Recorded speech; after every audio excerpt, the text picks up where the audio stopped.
Okay, AP World History students, we are back for the second semester, and we're going to be working now on Unit 5. And Unit 5 is all about ethnic and minority movements throughout AP World History. And where I want to start off with really today is period 3, which is the post-classical age. So remember that that's basically from 600 CE to 1450 CE. The title for this particular presentation is Minority Reactions During the Expansion in the Post-Classical Age, and you'll notice that I have three words underneath that: resistance, acceptance, or assimilation. You might notice in the background there's a picture, and just really quickly I've made that transparent so it's a little hard to see, but the picture is of two sisters in Vietnam riding on elephants.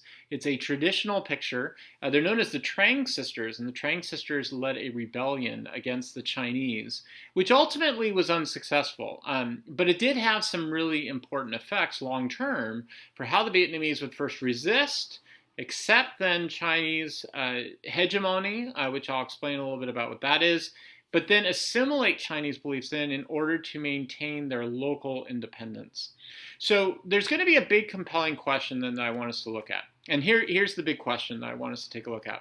How have ethnic and religious minorities responded to the expansion of large land-based empires? This is what's really important for this entire unit. We studied in one of the previous units how large land-based empires managed minorities. Now we're going to take a look at the opposite side. How did people respond to the expansion of those large land-based empires? So here's the overall thesis that I would like us to keep in mind. Remember, at the end of last semester, you guys created presentations, and I asked you guys to create thesis statements for your presentations. This is the way I'd like you guys to think about, creating your arguments, whether they're vocal or if they're saying that's written. You always want to start off with a central thesis argument. In this particular case, the thesis argument is the following. Large land-based empires did consolidate power and expand during the post-classical age. For the large land-based empires, this led to the creations of militaries, bureaucracies, and centralized leadership. Most empires would go out and they would conquer. And remember, we talked about what they did when they conquered. They created tributary taxes. And remember, tributary taxes did lead to revenue for empires, meaning they were able to gather things like crops that they could sell to other people. Many times they would actually collect people for human sacrifice. But the primary purpose really of a tributary tax was a gift technique. In other words, ethnic minorities were demonstrating that they gave respect or loyalty to the authority of the centralized empire. So all that is basically about centralized empires. What was the response then? Ethnic minorities tended to respond in one of three ways: resistance, being conquered, so accepting that, or a synthesis of empire and ethnic minorities' values. Okay, well, what's meant by that? What's meant by that is that a lot of these conquered societies would allow for some of the values of these dominant empires to come in, but they would make sure that they blended it with their own beliefs and kept their local beliefs. So the first example we're going to take a look at is Russia. Russia during the post-classical empire, and really going back to the classical time period, was dominated by a group of people called the Slavic tribes. The Slavic tribes tended to be hunting and gathering, nomadic, and pastoralist, or raising animals, the kinds of people. They were invaded from the west by the Vikings. The Vikings would invade and they would merge with the Slavic tribes. And so Slavic tribes basically accepted that invasion, and then they merged their belief systems together. And in doing that, they started to create city-states. And out of those city-states, they eventually combined into a centralized kingdom called the Kievan Rus, which was ruled initially by Prince Vladimir. Prince Vladimir realized, to the south of the Kievan Rus was the new Empire of Byzantium. But, the Empire of Byzantium had an Eastern Orthodox religion. At the time, Prince Vladimir was looking around to see what kind of religion he would adopt, and he decided not to go with Christianity, not to go with Judaism. Why? Because Judaism requires that if a male enters into the religion, that they must be circumcised. So he said, no, doesn't sound good to me on that one. He decided not to go with Islam. Why? Because Islam has a prohibition on drinking. And so he kind of liked his alcohol. So he said, nah, I don't think I'm going to go that way.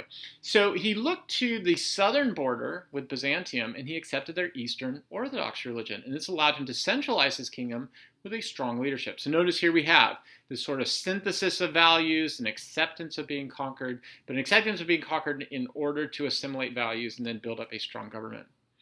Now, at the same time, the Mongols are going to be very important. We're going to study more about the Mongols later on this year, but I wanted to bring them up here for a very specific reason. The Mongols got started out in Mongolia, amongst what is known, we've talked about as the steppe region, very difficult region to live in due to its high altitudes and lack of resources. Initially, the leader of the Mongols was a man named Genghis Khan, who was born Temujin. Temujin was born in the steppe region. He united all the different clans and tribes together. They were called the Kahns, and he organized them into cavalry units and taught them how to use stirrups. This is going to be really important. A stirrup basically allowed the Mongols to direct their horses with their feet. They did not have to direct with their hands, and so they could actually shoot bows and arrows as they rode at full speed on horses. It was very difficult to do that. So what's the result? He conquered all of Central Asia, and his grandsons then went out and expanded even more. One of his grandsons who's going to be important here is a man named Batu. Batu led the Golden Horde, which attacked and conquered the Kievan Rus, mixing with their culture. Okay, second example I want to take a look at is Western Africa. Western Africa was made up of large trading empires, for example, like Ghana out on the Western African coastline. Also within that area are a group of societies called the stateless societies in Central Africa. Okay, what was the stateless societies? These were small tribal groups that were run by like a group of elders. There was no one ruler in charge of them. A ruler did rise up in the area called Sundiata, and he conquered and organized these tribes and kingdoms into a new kingdom called Mali. His successor was Mansa Musa, who used the camel caravans in the sub-Saharan trade to then go out into the Middle East. And as he did that, he spread massive amounts of gold throughout that area. Now, what's important is that this area that he went back and forth in, he synthesized the religion of Islam throughout this entire region. So here we have a good example of an empire that is built. And as that empire was built, the spreading of Islam and ethnic minorities accepting that religion into that region. Chinese tributes, Korea. So in the post-classical era, there are three major dynasties, the Sui, the Tang, and the Song. And they expanded outwards into places like Korea, Manchuria, Tibet, and Vietnam. Korea at the time was split between three kingdoms, the Xia, the Goguryeo, and the Baekje. The Xia and the Baekje first allied to defeat the Goguryeo, but then the Xia had to ally with somebody else to beat the Baekje. So they allied with Tang. Now the Tang, remember, are the Chinese dynasty, and they wanted to come in and conquer Korea. So the Xia faced a choice, and their choice was to accept tributary status. Now this becomes very important. I want to introduce a term to you guys that's really important called Chinese hegemony. And it's really, hegemony is true of a lot of countries. Hegemony means that a country has dominance in a region, politically, economically, culturally, across the board. They just have dominance. That's the idea of hegemony. So the reason why Chinese hegemony becomes so important here is because of the reaction to it. What the upper classes realized within Korea was that they couldn't resist violently against the Chinese Tang. They were too dominant. They had hegemony. They had cultural, political, military hegemony over the region. So instead, the upper classes ended up accepting the Mandarin language, civil service exam, and the filial system as a respect to Chinese hegemony, and that kept the Chinese from coming in and conquering. And this would be a common pattern we're going to see throughout this time period. Another example of this is with Chinese tributes in Vietnam. The Chinese expanded into Vietnam, and the initial reaction was resistance. Remember at the very beginning of this presentation, I had that slide about the Trang sisters and their resistance. Now the Vietnamese upper class realized this was not going to work. The Chinese hegemony, especially amongst the military, was just way too strong. So the Vietnamese upper class accepted Chinese Mandarin, the language, civil service exam, and the filial system. Now they did this for two reasons. One was to keep out the Chinese, but a second one was to maintain their own hierarchy within. In fact, the group that tended to fight this the most was the Vietnamese peasants. And they did this through something called passive resistance. Examples of this were cockfighting, eating betel nuts, and speaking Vietnamese. Now I know what you're saying right now. What does cockfighting have anything to do with resistance, or betel nuts, anything to do with resistance? Well, the Chinese looked at this whole process of having cockfighting, or of Vietnamese people eating these betel nuts and spitting them out onto the ground, as being sort of like lower class, sort of trashy. For the Vietnamese peasants, they saw this as a way to retain their identity. So they would practice these elements, and a part of it really was a political influence, to say this is who we are, this is a part of our identity, we are not like the Chinese. So a big part of what we have to look at when ethnic groups tend to resist things is even the smallest actions they do in their culture can oftentimes be a sign of them maintaining their identity against what they can't fight off violently. Another example is Dar al-Islam. So Dar al-Islam means the house of Islam. And at this time, that meant there was a spread of Islam all the way from the Middle East, where it started, out into places like Southeast Asia and India. One of the leaders was a man named Mahmud of Ghazni, who invaded northern India, creating what was called the Delhi Sultanate. Now, he was pretty violent and actually destroyed a lot of temples in northern India. But after that, most Muslim leaders realized this was not going to work. They appealed to local ethnic minorities through voluntary conversions, jizya taxes, the replacement tax, and respect for local cultures. A good example of this being India's local governors, called zamindars, who would pay tribute while following their local culture. You might notice a common pattern here. Local ethnic minorities oftentimes would pay that tribute, give respect to the hegemonic power, as long as they were allowed to have their local culture. Another example of Dar al-Islam, a little bit different though in this case, is the kingdoms of Southeast Asia, which were separated from the mainland in places like Indonesia and Malaysia. This allowed them to establish their own centralized kingdoms, which were called the Khmers. Their main interaction was through trade, leading to the diffusion of Hinduism, Buddhism, and Islam. A really good example of this is a monument called Angkor Wat. Angkor Wat is a monument that includes elements of Buddhism and Hinduism. Here we have a little bit of a separate example because these kingdoms were on islands that were hard to get to. In this case, we don't really have that ethnic response of allowing for tribute. They don't need to worry about that. But even here, because the ideas are so prominent, they bring them in and mesh them together. There's this assimilation and acceptance as long as they can maintain their identity. So now I want to take a look at an example on the other side of the world, in this case, Mesoamerica.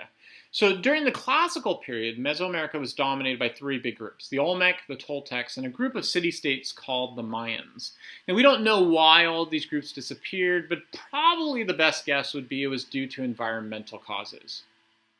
Now, as they disappeared, a group filled in the gap, and they were called the Azteca. The Azteca had migrated into central Mexico from northern America and settled at a city called Tenochtitlan.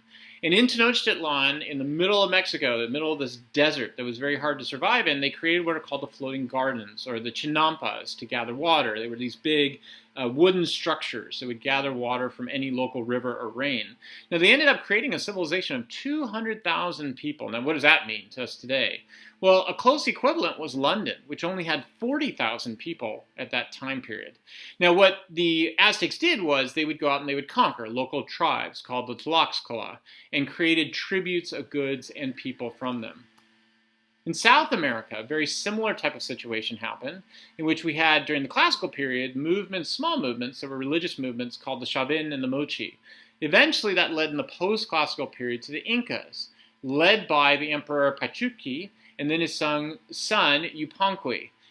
These groups went out and they conquered local populations, and in fact, they incentivized for this to happen. New rulers basically were told every time a ruler died and his son was in power, they were not allowed to inherit any land. They had to actually go out and conquer their own land. When they did, they provided what were called mita, meaning that the local people that they conquered would be taken care of if those local people took part in public works projects. So, what are our takeaways on this? You might notice that there are some patterns here that are really important for how ethnic groups responded. And some of this is repetitive to what we talked about on what the large land-based empires actually did, but there was a common response that took place. Post-classical empires consolidated power, bureaucracy, and resources, and this led to the need for expansion. It also created basically hegemonies, meaning in each one of these regions of the world, there were powerful, dominant empires. So the Sui Tang and the Song in China is an example. The Aztec and the Incas are another example. Dar al-Islam is another example. So in response to this expansion, then, what local ethnic groups had to do was figure out a way to resist. Violent resistance was possible, but generally didn't work. And so instead what they did was they would synthesize the ideas of those culturally hegemonic powers. This meant that the class systems within could remain as a social ladder. The identity could remain the same. There would be respect given to these strong empires, but people would not have to lose their identity in the process. And that tended to be the pattern of how they handled these large land-based empires. Okay, thanks guys. See you in class.